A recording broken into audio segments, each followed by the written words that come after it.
नमस्कार दोस्तों, आप सभी का स्वागत है आपके अपने YouTube चैनल टेट एग्ज़ाम्स मंत्रा में। मैं रोहित सर आप सभी का स्वागत करता हूं आपके अपने YouTube चैनल टेट एग्ज़ाम्स मंत्रा में। जैसे कि पता है कि हमारी साइकोलॉजी की क्लासें चल रही हैं और पहली क्लास में हमने इंट्रोडक्शन ऑफ साइकोलॉजी किया कि साइकोलॉजी कहाँ से आया, ठीक है ना, किससे कहाँ से उत्पत्ति हुई साइकोलॉजी शब्द की, कब से हुई, ठीक है ना। इसके बाद हमने जो सेकेंड क्लास में देखा वो स्कूल्स ऑफ साइकोलॉजी चल रहा था, ठीक है ना। स्कूल्स ऑफ साइकोलॉजी में स्कूल्स ऑफ साइकोलॉजी, ठीक है ना। स्कूल्स ऑफ साइकोलॉजी हमने पिछली क्लास में देखा और हमने ये भी देखा कि हमने 4 संप्रदाय का अध्ययन किया था इसमें, ठीक है ना। साइकोलॉजी यानी मनोविज्ञान के संप्रदाय।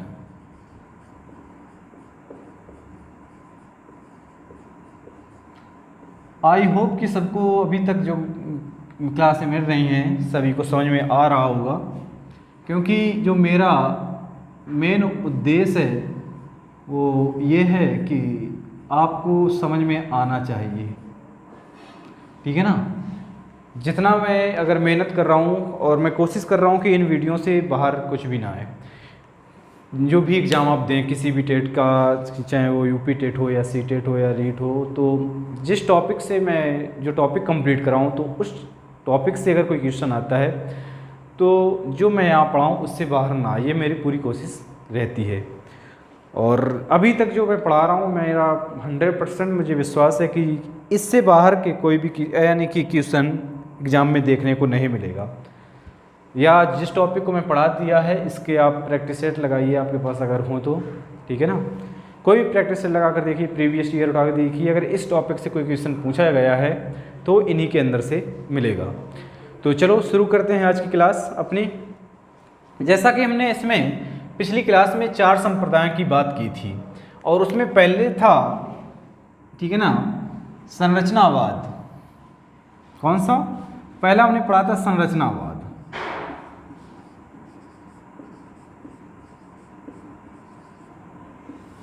संरचनावाद,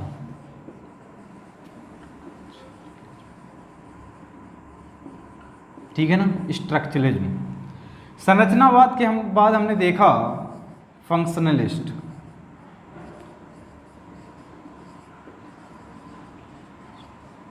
यलिज्म, सॉरी, ये था हमारा प्रकारवाद। प्रकारवाद। फिर हमने इसके बाद देखा था साइको एनालिटिक,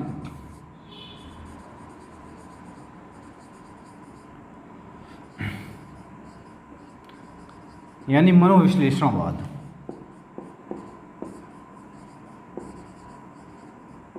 मनोविश्लेषणवाद आपका रिवीजन भी हो जाएगा। और चौथा हमने देखा था इसमें बिहेवियरिज्म। बिहेवियरिज्म, ठीक है ना, बिहेवियरिज्म, व्यवहारवाद। इसमें हमने सबके संप्रदाय यानी कि इसके प्रवर्तक कौन हैं संप्रदायों के ये भी जाना। संरचनावाद के बारे में हमने बताया कि इसमें 2 वुंट, विलियम वुंट, और इसमें इन्हीं के शिष्य थे एक टिचनर, ईवी टिचनर। ये 2 लोग इसमें प्रमुख रूप से संस्थापक टिचनर को माना जाता है, इसकी भी बात की हमने। प्रकारवाद में देखा, प्रकारवाद इसके संरचनावाद के विरोध में लाया गया था या इसका ये विरोध करता है संरचनावाद का। और जो इसके थे जेम्स थे प्रमुख रूप से, और इनके शिष्य ड्यूवी भी इससे संबंधित थे, जॉन ड्यूवी वगैरह ये इसी संबंधित थे, ठीक है ना। और इसके बाद आया मनोविश्लेषणवाद। इसमें प्रमुख रूप से जो हमने मनोवैज्ञानिक देखी जिसके प्रवर्तक हैं वो हैं सिगमंड फ्रायड।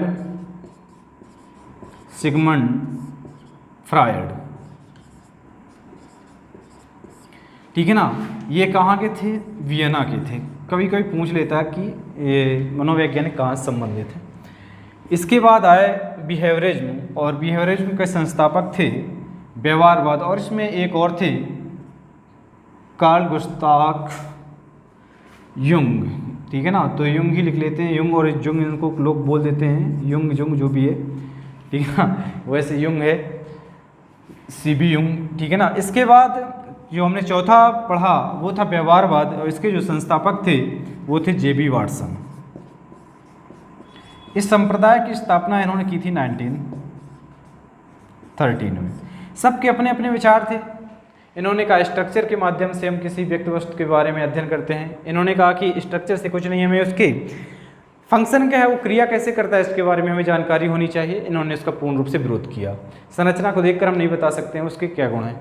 तीसरे नंबर पे आया साइकोनाटिक, इन्होंने मनोविश्लेषणवाद की बात की, ठीक है ना। सिगमंड फ्रायड, इन्होंने अचेतन मन को ज़्यादा ध्यान दिया, मन के बारे में बताया, इद ईगो सुपर ईगो की बात की।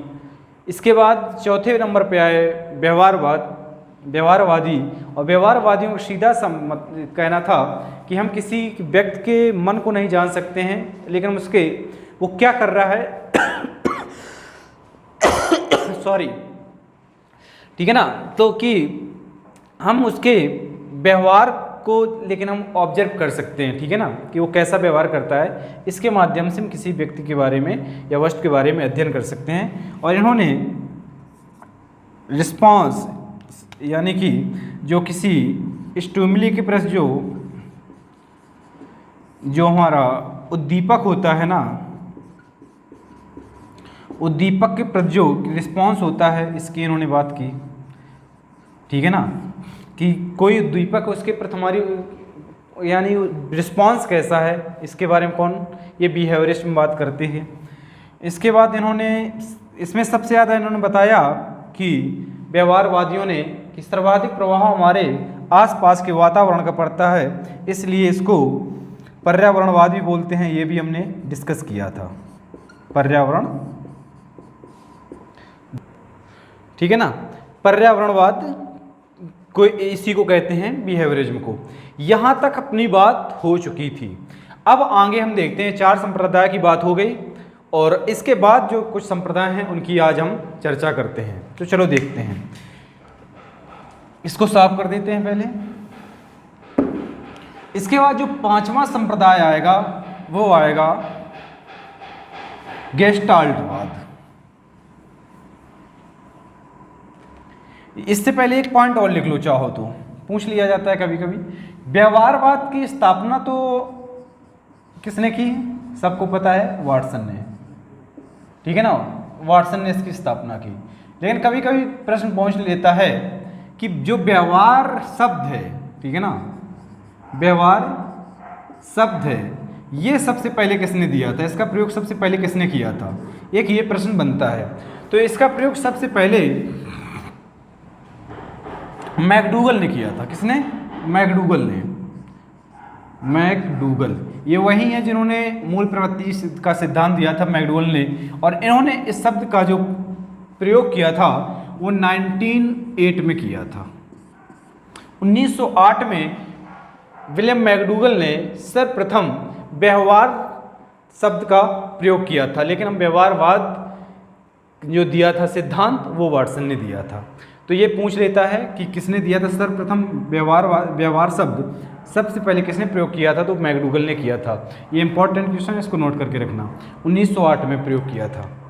इसके बाद अब हम आज का टॉपिक स्टार्ट करते हैं, और इसमें हम देखते हैं जो 5वां संप्रदाय आएगा वो आएगा हमारा गेस्टाल्टवाद। गेस्टाल्ट, ठीक है ना, गेस्टाल्टवाद की अगर हम बात करें, गेस्टाल्टवाद,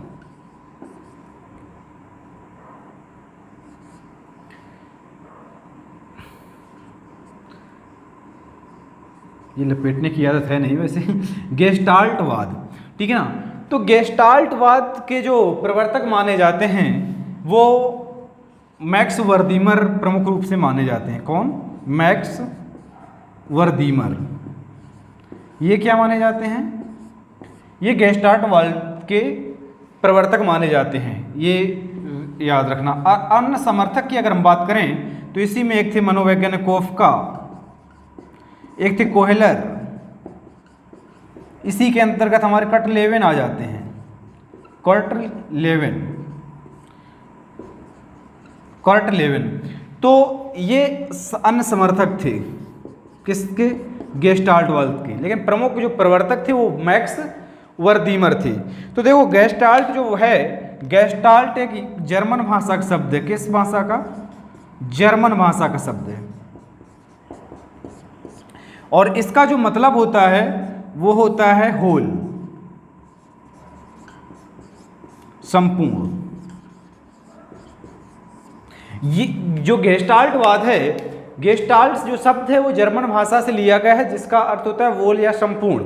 ठीक है ना। इसके प्रवर्तक थे मैक्स वर्दीमर और अन्य जो समर्थक थे इसके थे कोपका कोयलर और कर्ट लेविन। तो जो गेस्टाल्टवाद है वो इस बात पर फोकस करता है कि हम समस्या को टुकड़ों में न प्रेजेंट करके होल के रूप में प्रस्तुत करें तो ज़्यादा अच्छे से समझ में आएगा। ठीक है ना। अगर एग्जाम्पल लें कि हम इसको अच्छे से कैसे समझें, तो मान लो एक सेब है। ठीक है ना, एक सेब है। यार ठीक है ना, मान लो ये सेब है। ठीक है ना, ये सेब है। अगर हम बच्चों के सामने इसके 4 टुकड़े करके रख दें, ठीक है ना, तो वो है हो सकता है कि इसको ना पहचाने ये क्या है। तो और अगर हम जब पूरा उनके सामने रखें जाके होल के रूप में तो पहचान जाए।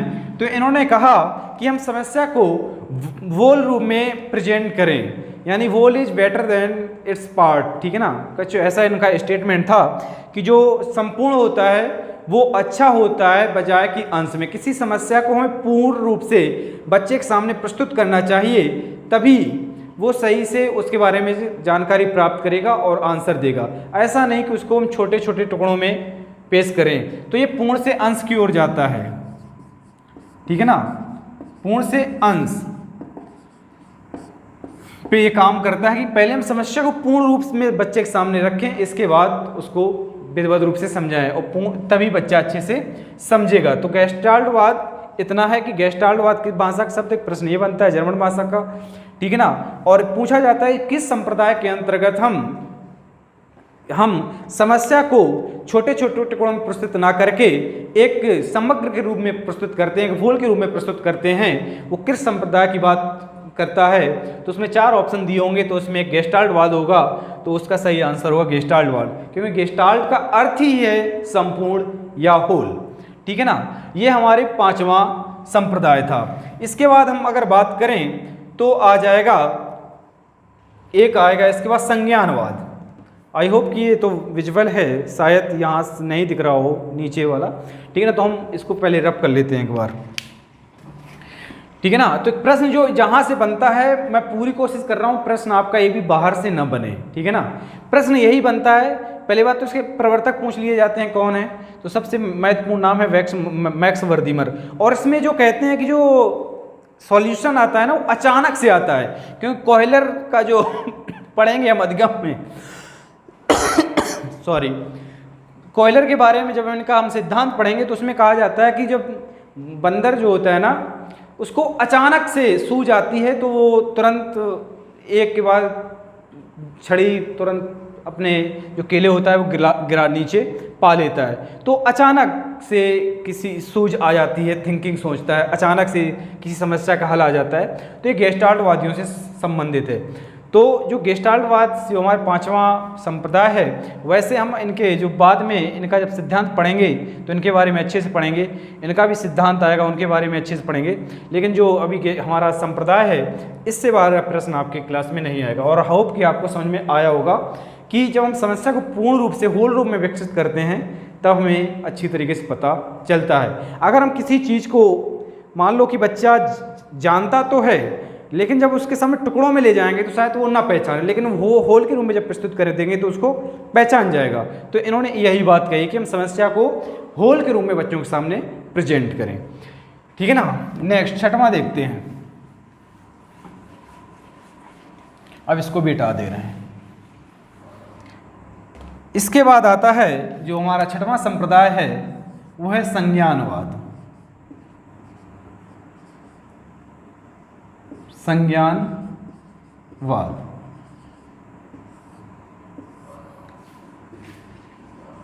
कॉग्निटिज्म ठीक है ना। संज्ञानवाद की हम बात करते हैं। संज्ञान जो शब्द है ना, ये समझ लो कि पूरा हमारा जो मानसिक क्रियाएं, यानी जो मस्तिष्क से हम जो कुछ भी होता है, क्रियाएं होती हैं, सब इसी से संबंधित हैं। चाहे वो थिंकिंग हो, तर्क करना किसी के बारे में, सोचना किसी के बारे में, ठीक है ना, या कोई प्रॉब्लम सॉल्व करना हो हमें, सभी प्रकार के जो मेंटल प्रोसेस हैं, सीधा सा मतलब है जो मानसिक क्रियाएं संबंधित हैं, वो हमारा किससे संबंधित है? संज्ञानवाद से संबंधित हैं। अब इसमें लोग कंफ्यूज रहते हैं कि इसके जीन पियाजे प्रवर्तक हैं, तो जीन पियाजे इसके प्रवर्तक नहीं है। इससे संबंधित जो मनोवैज्ञानिक हैं उनको हम कह तो सकते हैं कि संज्ञानवाद से संबंधित थे, लेकिन इनसे मूलतः जो संबंधित हैं वो जेरोम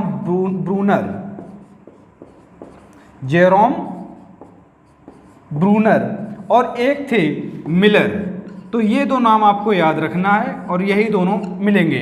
संज्ञानवाद के अगर हम प्रवर्तक की बात करें तो इसमें जेरोम ब्रूनर और मिलर का नाम सामने आता है। और जो भी इन्होंने कहा कि जो भी हम सोचते हैं ना, ये सब ये हमारे किसका, ये सब मस्तिष्क का काम है। और इन्होंने संज्ञानवाद के अंतर्गत जो सबसे इम्पोर्टेंट क्वेश्चन बनता है वो ये बनता है कि इस संप्रदाय ने जो हमारा मस्तिष्क है, ठीक है ना, ब्रेन जो हमारा मस्तिष्क है ना, इसकी तुलना किससे की है? कंप्यूटर से की है, ठीक है ना। तो एक ये जो संप्रदाय है इसने मस्तिष्क की तुलना किससे की है? कंप्यूटर से। तो ये भी एक पॉइंट याद रखना है, इसमें इंपॉर्टेंट बन जाता है कि किस संप्रदाय में हमने मस्तिष्क की तुलना कंप्यूटर से की है, या मन की तुलना या मस्तिष्क की तुलना किससे की है? कंप्यूटर से की है। और इसको हम एक और नाम देते हैं इसी संप्रदाय को, व्हाइट बॉक्स। क्या? White box.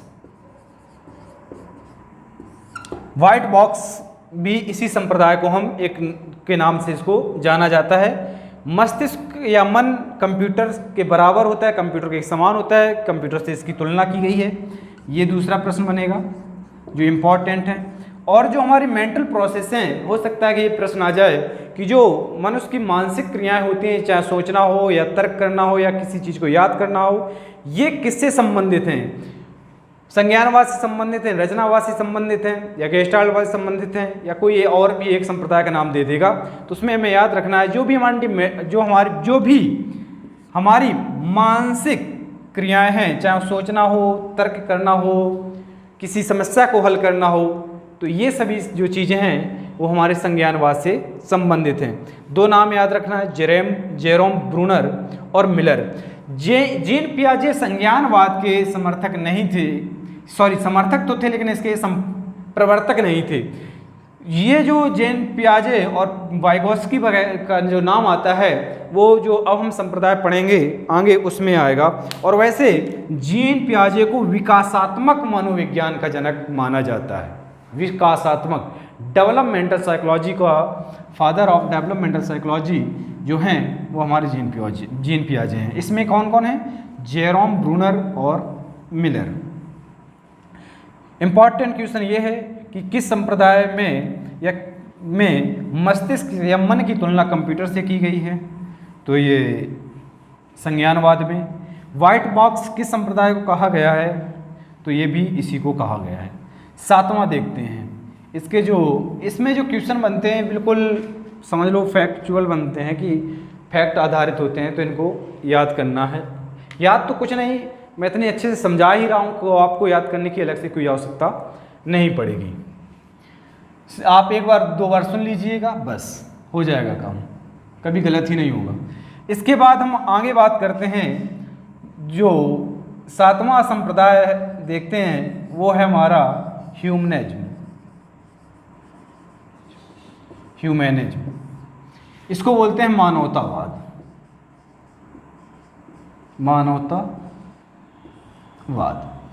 नाम से ही समझ आ रहा है, मानव, रिलेट करते हैं, ठीक है ना। इन्होंने कहा है, जो अगर हम इसके प्रवर्तक की बात करें, प्रवर्तक में तो नाम सबको पता है कि इसमें जो सबसे इम्पोर्टेंट महत्वपूर्ण नाम है वो कार्ल रोजर्स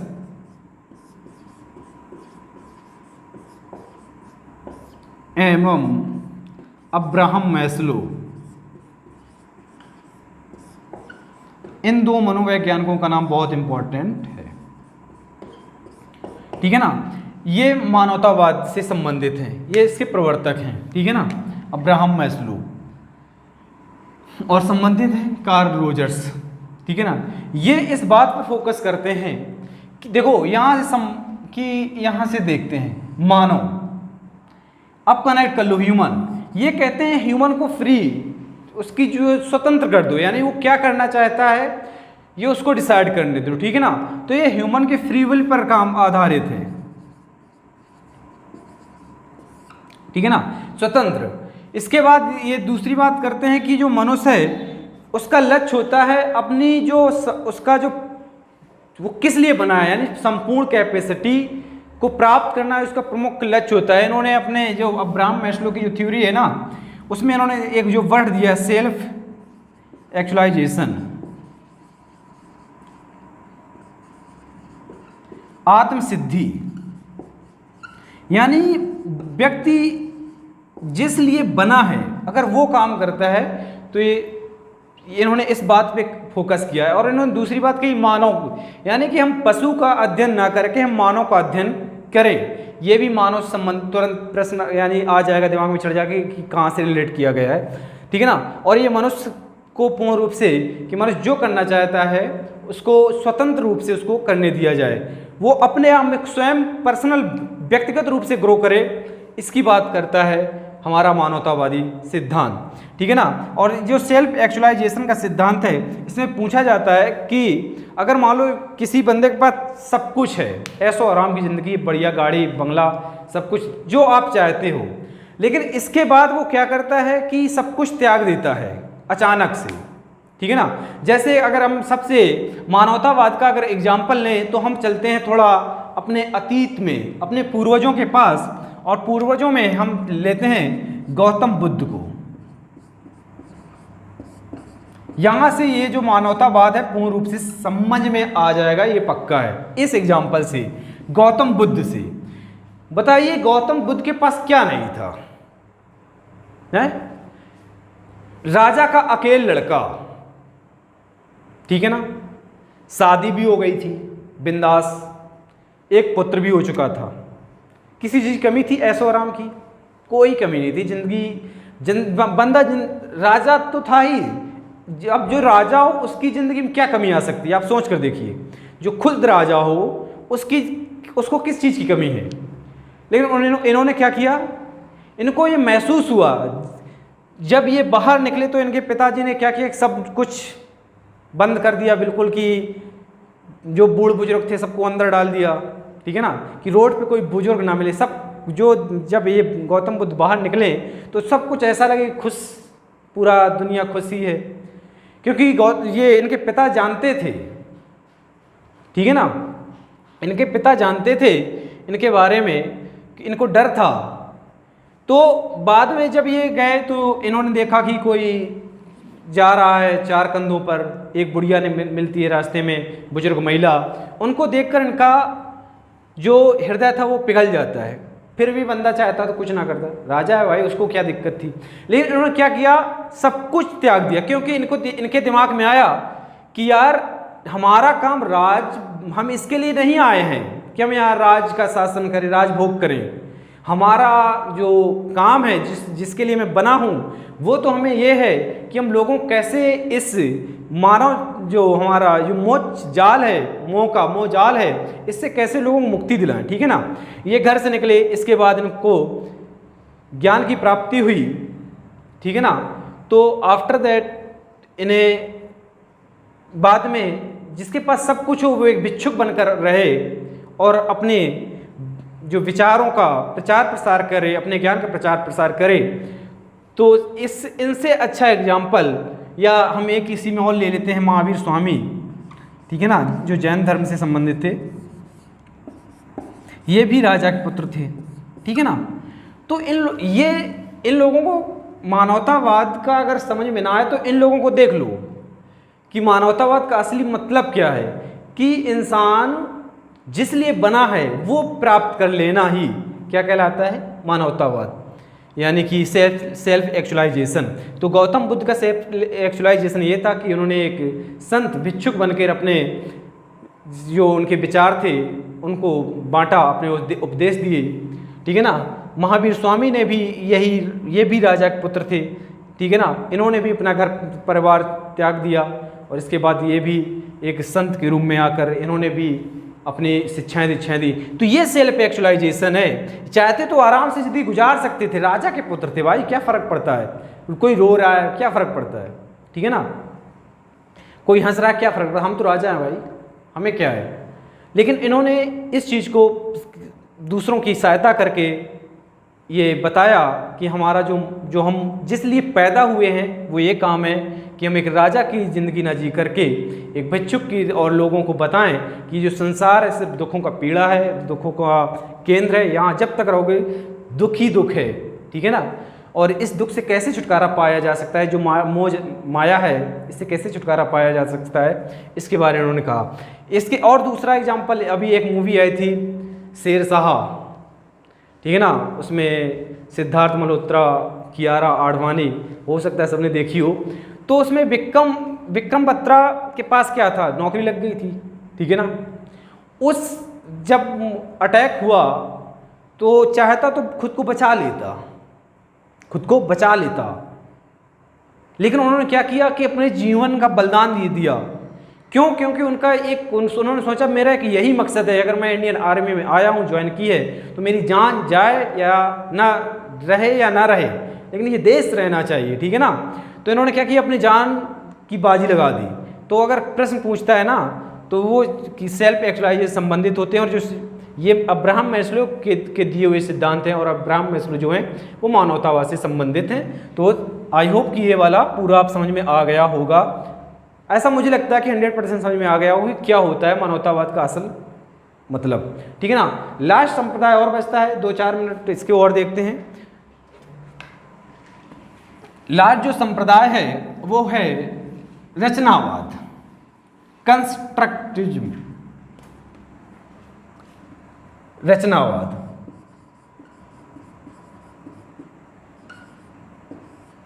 रचनावाद।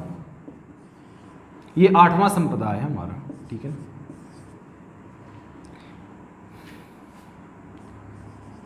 कंस्ट्रक्ट,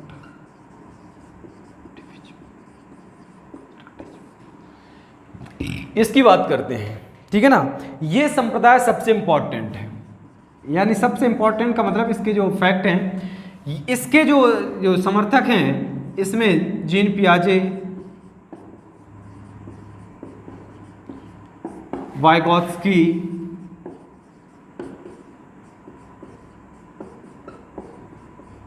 लेव वाइगोत्स्की, ये जो हैं ये इससे संबंधित हैं। हमारा जो NCF national curriculum framework NCF 2005 है, ये भी इससे संबंधित है। ये कंस्ट्रक्ट यानी रचना, यहाँ से इसको ले लो, रचना। भाई रचना कब कोई करेगा, रचना कोई कब करेगा, जब वो खुद करेगा, ठीक है ना। तो ये खुद कर पे यानी कि खुद करके सीखने पर ध्यान देता है, खुद करके सीखने पर फोकस करता है।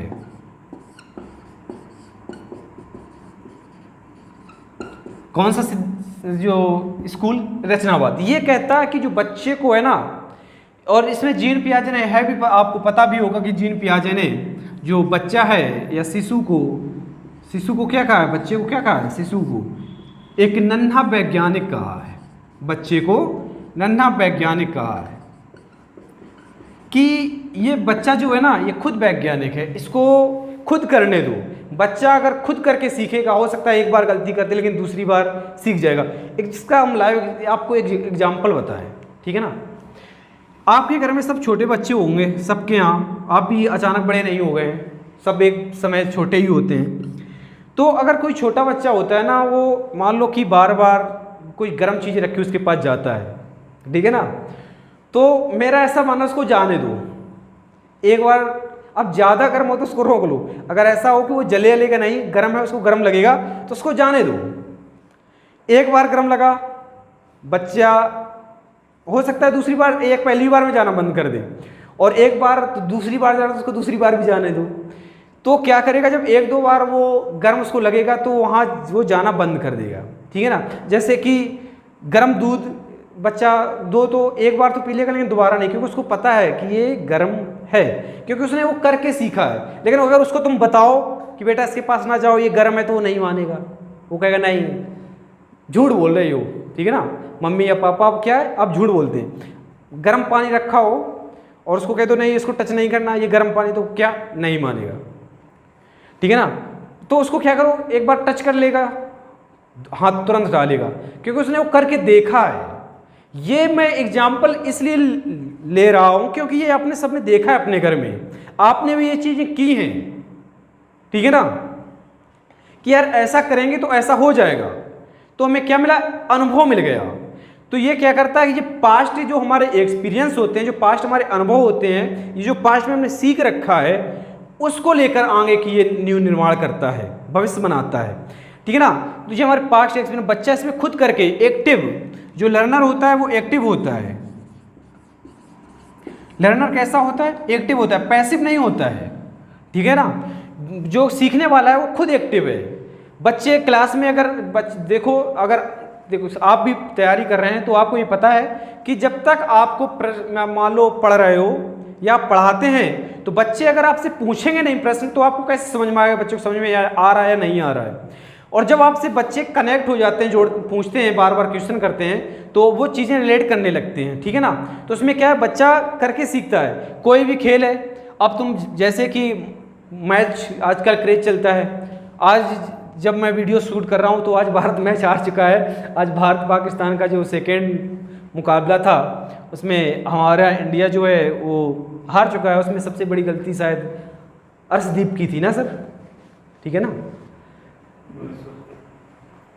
अब हाँ भुवनेश्वर की, लेकिन अर्शदीप का भी उसमें कुछ ऐसा था कि अगर वो कैच ले ले तो शायद मैच बदल जाता, लेकिन ठीक है ना। मन तो नहीं था वीडियो रिकॉर्ड करने का, बट नहीं, हमने कहा कि मैच तो दो टीमें खेलती हैं, एक ही जीतती है। वो बात दूसरी है कि जिस देश से हमें नहीं हारना चाहिए हम आज उससे हार गए हैं, ठीक है ना। तो पहले तो मन नहीं था, बाद में हमने कहा चलो नहीं शूट करते हैं क्योंकि ये भी ज़रूरी है। तो ठीक है ना, इसमें हम खुद करके सीखते हैं। अगर बच्चे को मान लो बच्चा मैच खेलना चाहता है, लेकिन उससे कह दो नहीं तुम नहीं खेल पाओगे, अगर तुम खेल लोगे तो उसको कैसे पता चलेगा कि क्या होता है, उसके रूल क्या होते हैं। बच्चे को आप लेकर ग्राउंड में जाए, उसको खिलाइए, तब वो खेलेगा, तब उसको पता चलेगा, तभी वो सीखेगा। हम देखकर महसूस तो कर सकते हैं ऐसे खेल रहे हैं, लेकिन मैच खेलना कितना कठिन है या कितना सरल है ये तब पता चलता है जब वो खुद करके सीखते हैं। तो ये हमारा रचनावाद का एक जो हमारा 8वां जो स्कूल्स ऑफ साइकोलॉजी था वो रचनावाद है। और एनसीएफ इसमें प्रश्न पूछता है कि जो एनसीएफ 2005 है वो किस स्कूल पर आधारित है, तो वो रचनावाद पर आधारित है, क्योंकि ये भी बच्चों को खुद करके सीखने की अनुमति देता है। प्रश्न पूछ ले कि किस संप्रदाय के अंतर्गत बच्चा जो होता है वो एक एक्टिव लर्नर होता है, रचनावाद, ठीक है ना। किसमें कोई उस संप्रदाय का नाम बताइए जिसमें कि बच्चे को खुद करके सीखने के लिए छोड़ दिया जाता है और वो बच्चा अपने मन से एक दो बार गलतियां मान लो करता भी है, उसके बाद सीख जाता है खुद करके खुद करके खुद करके। ये वर्ड मैं बहुत बार रिपीट कर रहा हूँ क्योंकि इसमें बच्चा खुद ही करके सीखता है, ठीक है ना, एक्टिव लर्नर होता है।